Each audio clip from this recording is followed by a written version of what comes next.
pose for the thumbnail, bro. It's Aquaman, right? Yeah. He's wearing a tread. No, you know what? I'm gonna do a fish. All right, you ready for it? Yeah. Alright, there we go. Alright, stay right there, bro. Don't stop moving. Alright. Stop! I'm sorry. Alright, bro. I'm taking a picture. Alright, we're good. All right, good. All right, let me know when you're ready to roll. Alright, we're rolling. All right. Hey guys, this is David coming at you from Organic Price Books with another quick overview. Our first look, sorry, you know what? Scrap that. First look, David's first look at a classic Geoff Johns story of Aquaman, which was released with the New 52, I believe I'm correct. Correct me if I'm wrong. Yes, so, you know, JP was telling me this is a really great story. A lot of people say that this is a great story, so we are definitely going to dive into it. Ready, JP? Ready? I know into it. All right. As always, before we start, if you want to be eligible to win a $25 gift card, all you have to do is subscribe to the channel. Leave a comment down below. Did you like my diving right now? Do you like? I'm gonna do fish impersonations as we go. So, you know, if you like that, let me know. We also have our whatnot sale that's gonna be in at the end of February. So we're gonna have that on Sunday.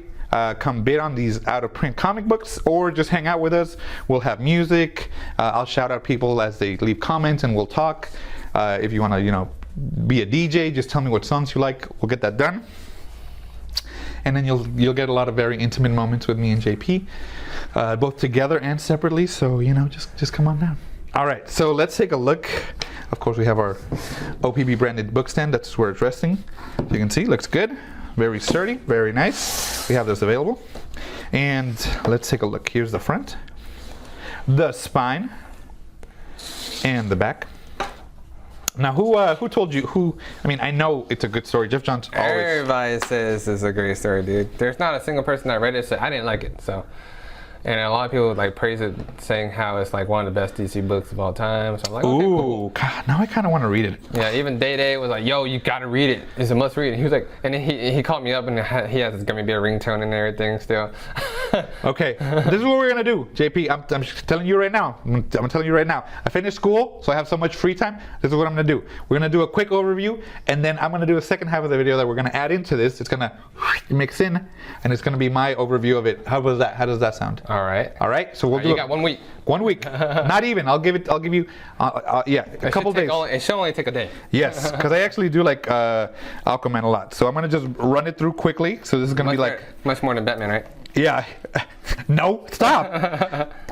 This is cool. So again, I'm just gonna go through it quickly like this, and then we're gonna do a full overview by David. By David. If it's such a good story, I will let you know if it's a good story. So you know, if you're watching this video already, just fast forward like, I don't know. This is our spoiler-free overview. Yes. First look. It doesn't get any good or loss, so that's good. You get numbered pages, so that's really good as well. So, the artwork on this is really, really cool. So just keep that in mind. But I'm going to be reading this one, so this is just a quick first look at it, and then I'm going to do an in-depth review. So we're going to just, you know, this is Namor. I'm going to call him Namor because he's Aquaman's rival from Marvel. So that's what I'm going to call him. And there's a lot of fishes. Fishy.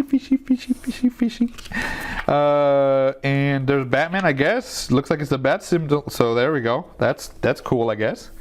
So I wonder what's going on. It's definitely the New 52 lineup. So you see like the Superman with, of course, the little collar. And they're fighting.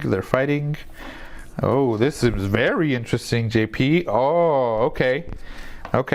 So this is just going to be a quick spoiler-free overview. The style is very nice. You know what? I'm going to do the what do you call it? The extras that come with the book here. So that way, when I do the story, it's going to be focused more on the story itself. Okay. So let's take a look at the covers and the variant gallery. You ever watch Adult Swim when they did the? You look. It's funny. That is really, really funny. I like that a lot.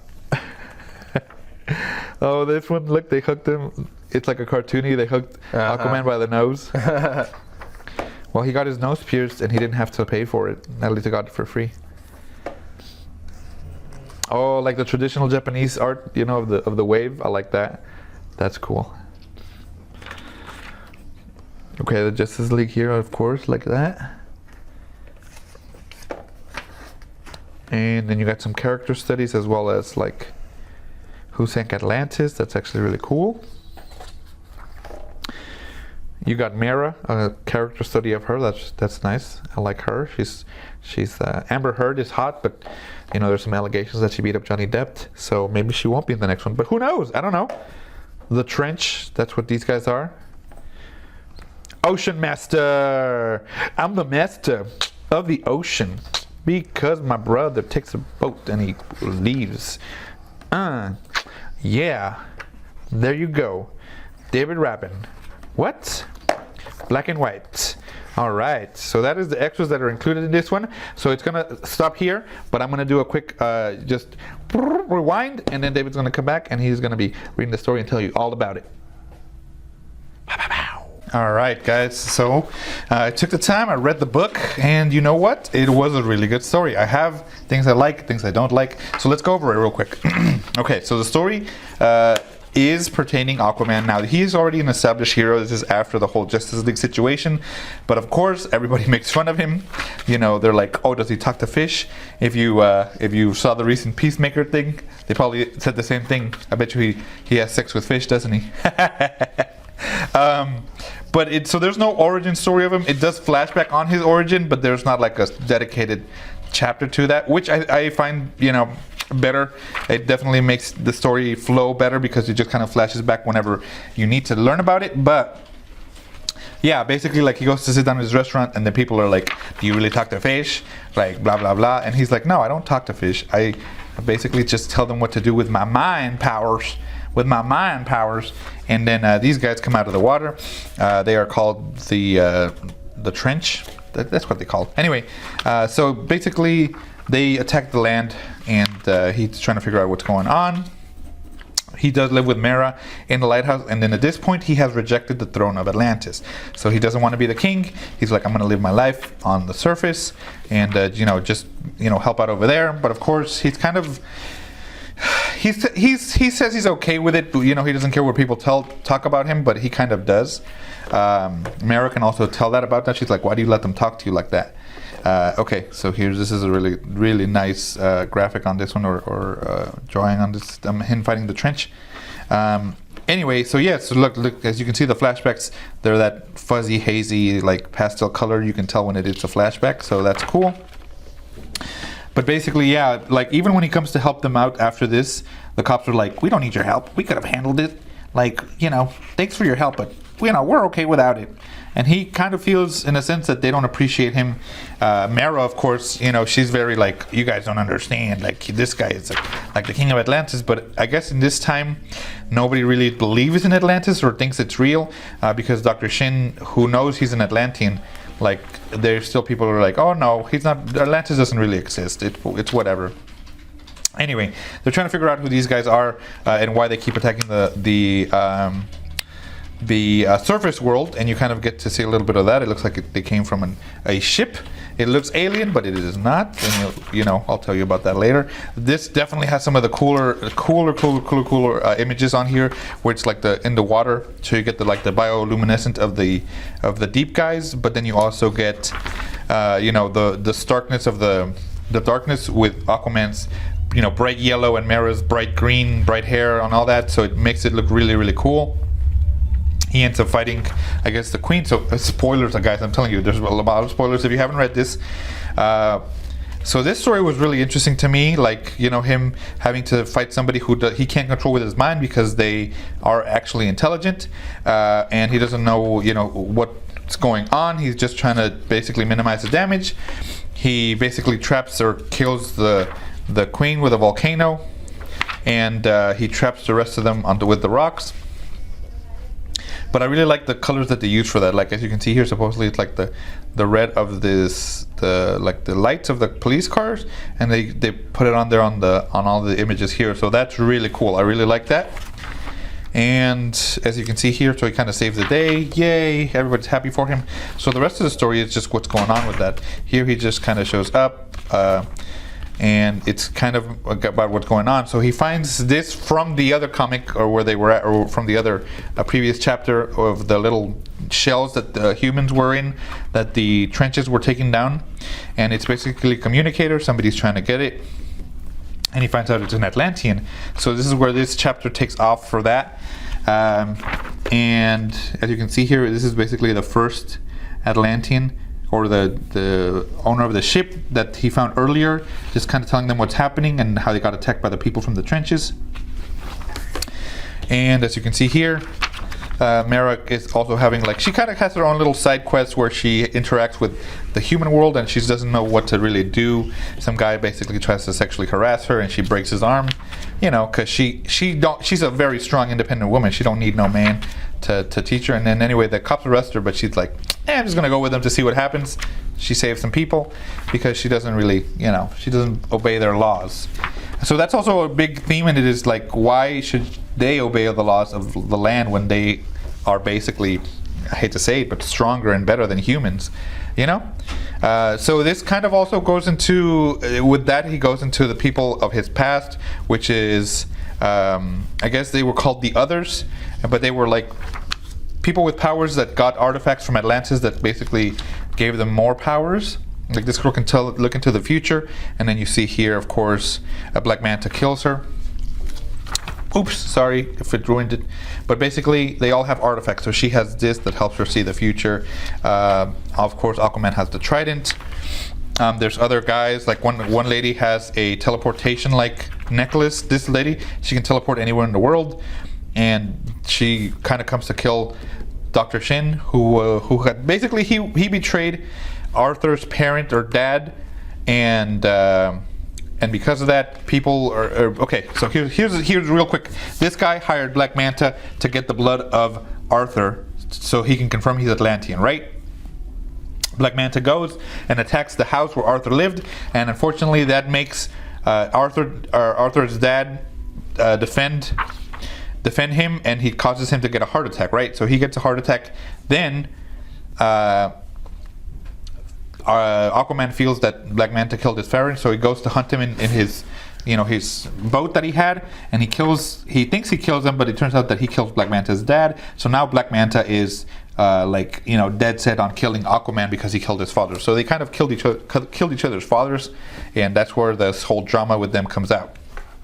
Anyway, so this is him like when he was younger, and then they each have basically different artifacts of Atlantis, as you can see here. So just the trident he has these shackles. She has the necklace. This guy has, I believe, this helmet. This guy, he has something, I forget what it was. And then of course the girl with the that can see the future. So the story is kind of about that, and somebody's hunting all the artifacts to try to basically unleash a power. And I'll show you guys that. This is them fighting in the past. The drawings on this is really cool. I like this one as well because it's a white, because he's like fighting in the snow. But then they because of their artifacts and all that, they're shiny. It looks really cool. See the shackles? He has like powers. Anyway, so the Black Manta's hunting down anybody who has this artifact, which is his old team, and Aquaman's hunting Black Manta, but Black Manta's like killing all his friends. Oh no! They fight, and the reason why he wanted it. Let me just go ahead and skip forward because it is a big story. It was really interesting. It kind of goes on his backstory, but not like full origin. It's more like when he was young and how he was mad at the world. There's some really nice cover pages on this, guys, as you see here. Anyway, look, these are the artifacts that were found whenever he got his trident. So they get them all. Black Manta needed at least 2, and when he finally does get them, like it looks like it unlocks a section underneath the tomb wherever they had the artifacts, and he gets basically this trident. So this one lets him control sink Atlantis, which is what he wanted to do. And as you can see here, he was getting it for somebody, but nobody knows who or why he wanted it.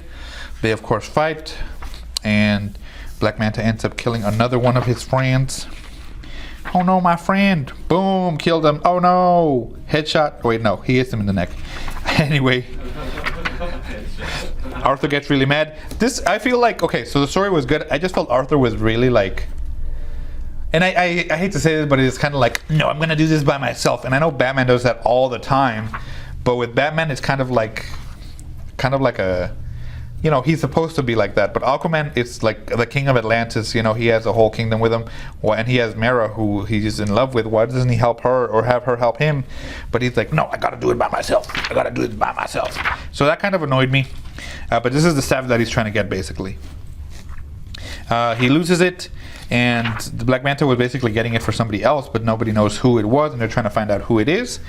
And as you can see, with that thing, they can unlock the trench again, or they can control the people from the trench. This is Volko, if I remember. He was like the servant. If you saw the movie, he was played by Willem Dafoe. If I'm wrong, please correct me. This is Atlantis. This looks really cool. I like the one from the movie better because it was cooler.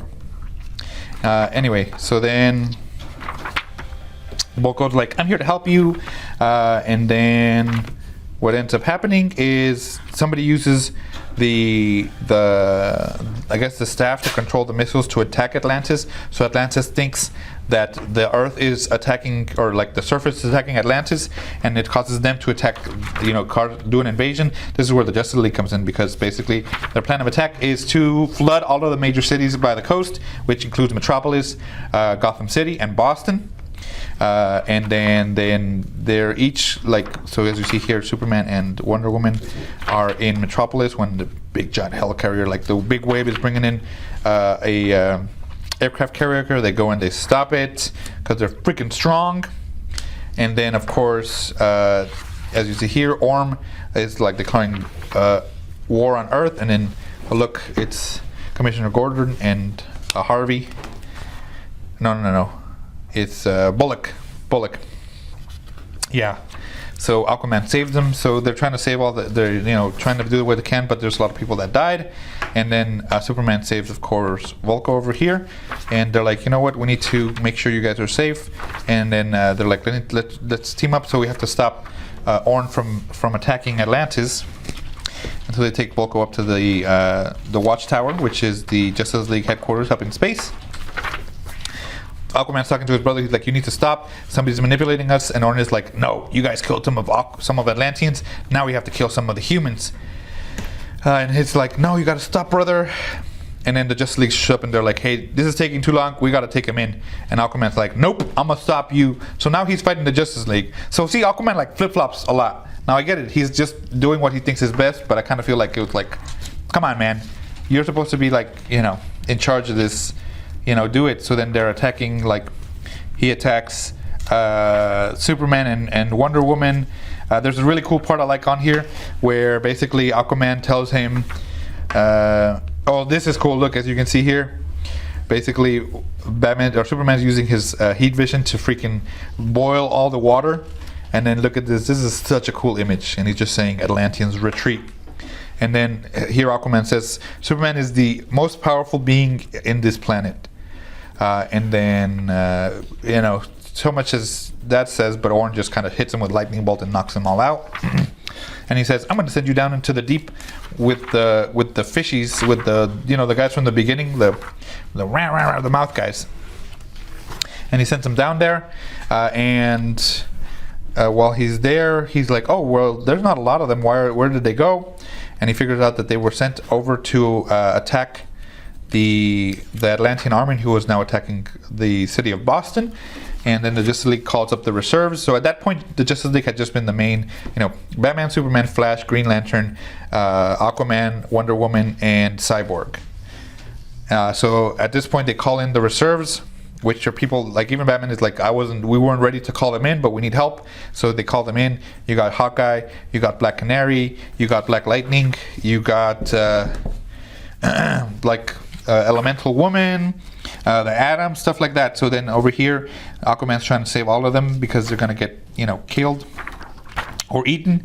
But then that's when he realizes that this army was sent over to attack the Atlanteans. That was really cool. It was very, very interesting to find out. And then you find out, oh no, Bulko was the bad guy the whole time. He had been doing it all along so that basically Arthur would take the throne and become the king of Atlantis, because he needed to basically be put in a position where he had to do it, you know?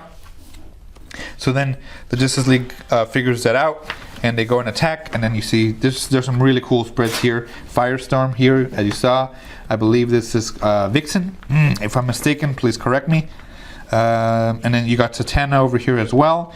But even Orange is like, these guys are strong, but they're not organized. So obviously this is like the beginning before they got organized. Hawkman is, of course, really savage. And then boom, the Justice League comes in clutch to save the day. They're all like, whoa, like they're pretty impressed by that. I would be too if you just see a boom tomb open up, Superman, Wonder Woman, Aquaman, Batman, Cyborg all coming out of that. That'd be pretty cool. The Flash doesn't show up because he's having his own event at this same time, so that's why he's not there. But they fight, and you know, obviously we know that Aquaman wins. And you see here he breaks his helmet, how he controlled the weather. And that's where he says, I am your king. So he takes over as that. And basically that's what Bulko wanted. He just surrenders with the staff. He doesn't even care. And he gives the staff, or they decide to fight these guys, but when they get the staff, he can just tell them to leave. And they do leave. So basically after that, he has to now be the king, because Orm was put into the human prison, because he now has to face trial for the killing of all the people from the floods that he made. So the rest of this book is just kind of him, or the rest of this chapter is him just kind of being the ruler. So he's like stopping whaling ships from killing people, and he's also has to collect all the weapons that are being taken from the war. You know, whenever they fought, or from that last battle, there was like Atlantean weapons, so people were trying to steal them. So he's trying to figure out who's trying to steal them and for what purpose. And that actually leads into the next chapter of the story, which is, so as you can see here, he's like telling all the fish, I'm going to be your protector. And it wakes up, well, spoilers, the first king of Atlantis. So that's kind of the story that continues after that. That's the story. It was an interesting story, but I felt it wasn't as immersive as the other one. I felt that this one was kind of like, they needed like a filler in a way. The story is cool because of the fact that you get to see him having to handle like other people within the army within Atlantis. So they're supposed to follow him without question, but some of the people are like, well, Orm would have done this, and like they're comparing him to his brother. And then he's kind of has to figure that out, as well as what's going on with this guy, because he basically is coming from, as you can see here, look, this is a really cool spread. He's coming to basically retake the throne. And then this is a big monster called Toto, or Teto, something like that. So he's trying to you know, deal with both of those ends. The aspect of his brother being in prison, and he has to go kind of not defend him, but like he has to make sure he doesn't get killed. And then the people in Atlantis not really trusting him as a king. Plus Mira can't go because I guess she's from part of even though she is an Atlantean, she's from like an exiled city. So she can't really be in Atlantis with him because they've been exiled, so she's not really allowed into it. That's actually really interesting too, and that plays into what's going on here, because the king, the first king, basically kidnapped her and takes her and decides to go to where her exile community is, which is in the Bermuda Triangle, and the only way to get into that is if they sink a ship. So they basically have to sink a ship just so he can get into there. There you meet this guy, which I believe his name is where is his Neris. So he's basically the ruler of the exiled community of Atlantis, which is called Cerex, I think. Anyway, they had sent Mira to try to kill Arthur, but of course she fell in love with him. And then here's where we find out that these guys are the ones who are trying to steal the equipment or the Atlantean stuff for an unknown reason. And then you got the scavenger, which Aquaman's like, I'm going to stop you, and the scavenger's like, you can try. And little does he know that he has a whole thing of subs ready to attack Atlantis. He just needs to find out where it's at. And then here at this point, they find out that one of the soldiers from Atlantis was taken prisoner, and they did some sort of surgery on him, and that was the scavenger, but he really was laying a trap to put a tracker on him to figure out how to get to Atlantis. And then this guy, the first king, attacks the exiled city and kind of freezes his powers like ice. So he freezes them. Aquaman goes to try to help them out because of Mira, and then he fights him, but then the guy basically, and then the scavenger finally attacked Atlantis while he's gone. So for me, it felt like he was everywhere. He was trying to do too many things at once, but that kind of makes sense because he's a king and he's thrust into the responsibility that he wasn't ready for. Anyway, here he fights him to try to get back to say, hey, I'm the king, but this guy's like, nope, I'm gonna take the throne. And then Scavenger, of course, is attacking Atlantis. So he really can't be there to defend it. And as you see here, they're trying to, the people are trying to defend Atlantis. Then you got Ern. I think his name is Ern. He's like the prison warden in charge of what's his face, Bolko, who's in the Atlantis prison for betraying the king. Then you got the fight between Aquaman and the first Atlan. I think his name is Atlan, the first king. And here he goes. He hurts Arthur, and Arthur has to kind of run away. So they swim. They're running away because Nereus decided to align himself up with Atlan, the first king, and then the rest of this is a bit. So these guys are trying to free Orn from the Belrive prison where he's at, but then they find out that Atlantis got attacked. So they go and they kind of go back, and this guy, of course, sacrifices himself to protect Aquaman. Here you go. The subs. He calls this giant guy to attack the subs, but because this guy's so big, his mind powers make him like knock out, and he falls into a coma for 6 months. He wakes up 6 months later, and I guess kind of tells you a little bit about what happened. So if you aren't aware, there's an event that happened after that called Forever Evil, where basically the villains take over the world because the Justice League disappears for I think about a year or a couple months. And they break people out of prison. So this chapter is kind of a Black Manta, how he escaped from the prison because of that. And then you find out that it's the Crime Syndicate, which is basically like the Justice League from a different Earth, but they're the same power. So it has like Superman, Wonder Woman, Batman, Green Lantern, Flash, and the Atom. So it's their version. They're all evil, and then they say they killed the Justice League. But it's not true. Shh, don't tell nobody. It's not true. Anyway, so they basically freed all the villains. And this chapter is just him saying, you know what, I'm not going to be part of that. And as you can see here, he goes to visit his dad because he's like, okay, Aquaman is dead. It's over. But then this Superman is actually hurt by the sun. So to battle that, he basically moves the moon to be in front of the sun all the time. So there's always like an eclipse. And because of that, of course, it changes the titles, or it changes the waves. What is it called? When the sun, the moon affects the tides. Yeah. Oh, the tides. There we go. So it affects the tides and basically destroys his dad's grave. So now he's mad at that Superman, and he's like, I'm gonna fight them. So that's the Forever Evil event. So that kind of pertains to that. And this one is the Forever Evil chapter of Orn, where he escapes the prison. As you can see here, it kind of just goes into detail, kind of the same thing that happened because in this one, Orn and Black Manta have a little, like they kind of bump into each other, and here is just him escaping, and he's like going to the ocean, but he meets like the criminals that are like killing people, and he kind of defended this lady, not because he wanted to, just because these guys attacked them. And then as he's jumping into the water, she's getting like attacked by some of the prisoners, and he's like, I'm not gonna help him, like this is not even my world. And she's like, please, I have an 8-year-old son. And as you can see here, the son is there, and he's like, nope, don't care. He jumps into the water and he says, oh, F it, I gotta come back and help them. So this kind of tells you a little bit about that. It kind of breaks it down to see it tells you what happened.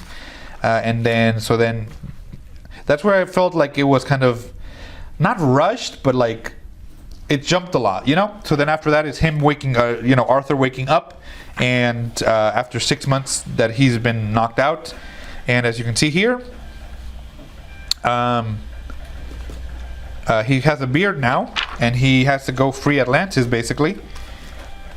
and he kind of sits on the ice throne of where the old, Atlan was, and it gives them an insight into see what happened. So basically, Atlan tried to unite all the seven seas that were basically different. If you want to think of it like different kingdoms, 7 different kingdoms, and then he united them underneath him. As you can see here, they all pledged themselves to him. But then his brother didn't want the races to mix. He was like, nope, we gotta keep them separated. And then Atlan was like, nope, we need to come together, be one people. And so he kills his brother, unfortunately. And then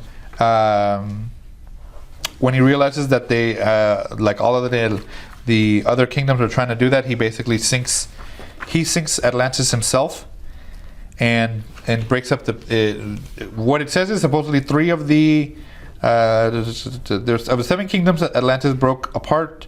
4 of them were lost, only 3 survived, and then with the 3 that survived are basically the trenches. I guess they evolved into that because they were all on land. So they were on land, and then when he sank them into the city, they evolved.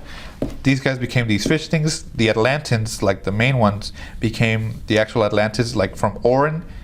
And then the exiled ones are the ones that ended up in Bermuda, and they were like, I guess they're like redheads. That's why you see the difference.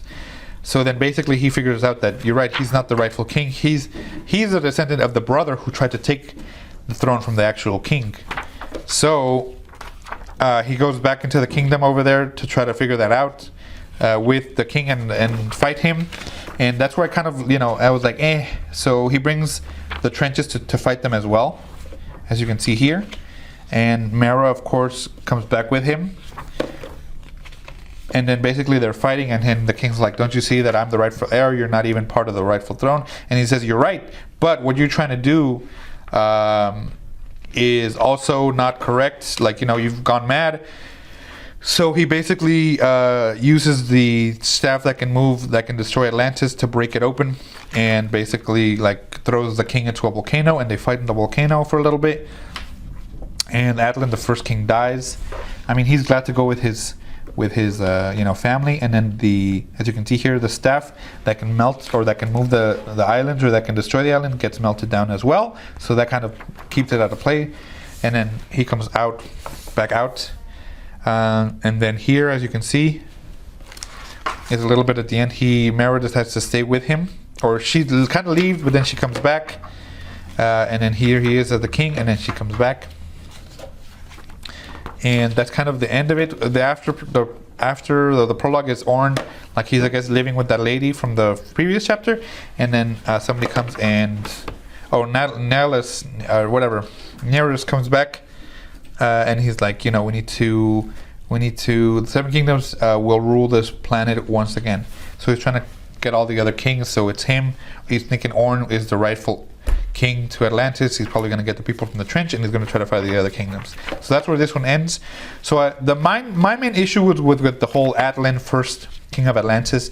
Like, I felt it was rushed when there was a lot of that they could have done more in my perspective. Guys, if you disagree with me, let me know. But I think it felt kind of rushed, especially just the last 2 chapters. Like, I feel like he should have talked more with Nihilus to kind of get him on his side before he fought the king. That's just me, because in this part they kind of just leave, so it's like, okay, you really didn't unite them. You kind of just took out the person who was ruling at the time, which I get it, he was bad, but you could have united them better. So maybe that's what this next chapter plays into, which would be a good read or a good jumping point. But I felt like that was a little rushed. But the other 2 stories were great. The one of the trenches, the one of the of getting all the things from his previous group that he was in, the others, and that led to the whole invasion of Atlantis to the world, or to the surface. And then that chapter of them fighting, that was really cool. That was a really great story. I really enjoyed it. I kind of already did the the variant covers, but that's my takeaway from the story, guys. It's really good. If you don't like Aquaman, or if you don't know who Aquaman is, this was a great jumping point. Like I said, it kind of plays onto that fact that everybody thinks he's a joke. But man, I mean, if you think about it, he has a lot of power, and not only that, but if he's in the water, I'm pretty sure he's undefeatable. Because he's like, even they said the Atlanteans are like, I don't know how he swims that fast. None of us can swim that fast. So he's like super powered underwater. Not only that, but he can control, using mind powers, control the fish. Think about it. You're Superman trying to find him underwater, and you have like a million fish coming at you. What are you gonna do? Nothing. You know, they're gonna go and they'll tickle your butthole. I don't know. But yeah, it was really good. I highly recommended the Geoff Johns story of this. Was really good. I actually want to read from where it left off, because I'm like, now I want to know what happens with the Seven Kingdoms. So this was a good jumping point for Aquaman. I highly recommend it. And if you guys liked it, you know, leave a comment down below, and I'll see you guys in the next one.